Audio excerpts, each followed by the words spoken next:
নতুন দিল্লীত অসম তৃণমূল কংগ্ৰেছৰ সভাপতি ৰিপুণ বৰাৰ সংবাদমেল ঝাৰখণ্ডত নিৰ্বাচনী প্ৰচাৰ সভাত মুখ্যমন্ত্ৰী ডক্টৰ হিমন্ত বিশ্ব শৰ্মাই দিয়া প্ৰতিশ্ৰুতিমূলক মন্তব্য সন্দৰ্ভত সংবাদমেলযোগে প্ৰতিক্ৰিয়া ব্যক্ত কৰিলে ৰিপুণ বৰাই ঝাৰখণ্ডৰ প্ৰচাৰ সভাত 1,25 লাখ বিদেশী অনুপ্ৰৱেশকাৰী আছে বুলি কৰা মন্তব্যক লৈ সৰব হ'ল অসম তৃণমূল কংগ্ৰেছৰ সভাপতিগৰাকী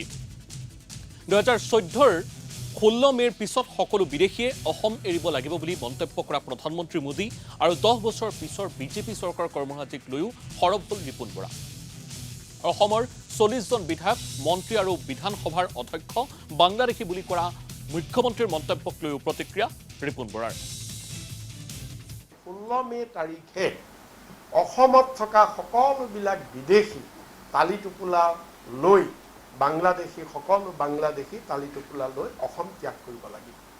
আৰু মোদী ডাঙৰীয়াৰ এই প্ৰতিশ্ৰুতিয়ে অসমৰ মানুহক যথেষ্ট ধৰণে প্ৰভাৱান্বিত কৰিছিল উদ্বুদ্ধ কৰিছিল আৰু যাৰ কাৰণে অসমৰ মানুহে বিজেপিক ভোট দিছিল এতিয়া আজি প্ৰায় মোটামুটি 10 বছৰ হৈ গ'ল কিন্তু এই 10 বছৰত সিদিনা যোৱা 15 মে তাৰিখে মুখ্যমন্ত্ৰী হিমন্ত বিশ্ব শৰ্মাই সম্পূৰ্ণ মোদীৰ ভাষ্যৰ উলুটা ভাষ্য তেওঁ ক'লে মুখ্যমন্ত্ৰী হিমন্ত বিশ্ব শৰ্মাই ক'লে যে অসমত বৰ্তমান 1,25 লাখ বিদেশী আছে